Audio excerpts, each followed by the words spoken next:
Hi everyone, this is a brief thing on some of the last Beaugnier saxophones to come out before they closed the plant in Mantes, France.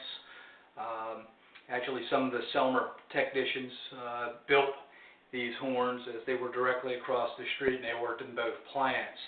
Also, one of the three gentlemen that owned SNL also had an owning interest in this, as well as LeBlanc actually owning the majority share of the company. But I'm limited to 10 minutes, so let's get to what's most salient here for you folks.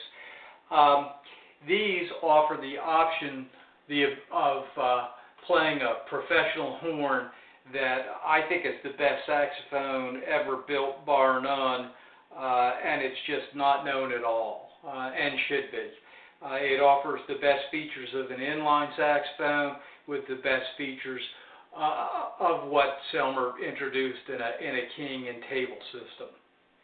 The harmonics, the overtone series, from the notes outside the normal register, high F sharp to high F3, are produced a whole lot easier in this horn. The regular notes at the top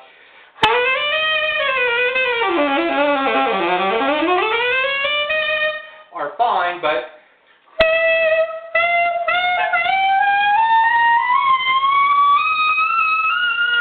all the way on up to double F can be put on out here, and particularly between F sharp and A, much better because of its inline feel.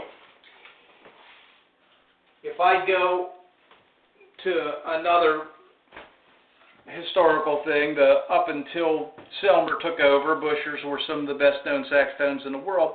They had this thing called an inline keying system, which is difficult to see here. Basically, if you took the keys off, you would notice that the tone holes made a straight line all the way up and down the saxophone.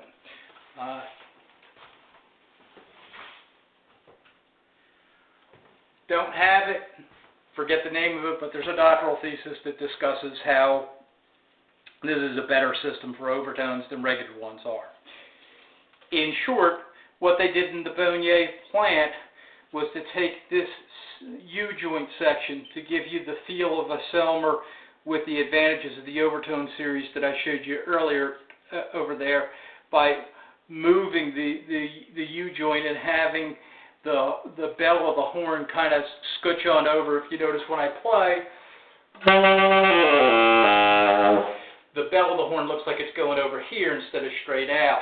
That allows them to accomplish bringing the rods straight down on over here for you to close the B and B flat key, and to give you that Selmer style table. And anyone that's tried to play In the Mood or any of the other tunes that have you sliding back and forth on the lowest part of the table, bigger than the resistance issues and problems is getting the pinky to be able to have manipulation and slickness. This, instead of the table sitting this way, allows it to go this way, and the spatula arrangement allows for an easier transition between the notes. So you don't lose that along with it. What they also managed to do at the Beaugnier factory, by both putting gold springs in, which enhanced the return of the keys on over, they allowed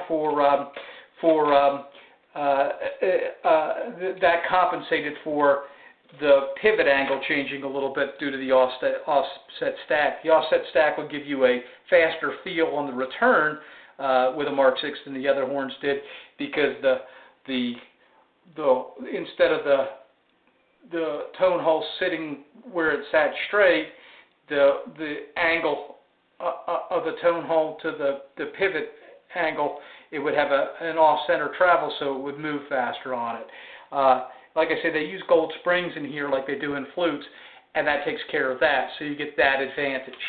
There are, on some of these things, I'm going to do this in two posts, because in this last Beaugnier series, there are some things that they do with necks that make things sound better, and there are some table style differences that they have.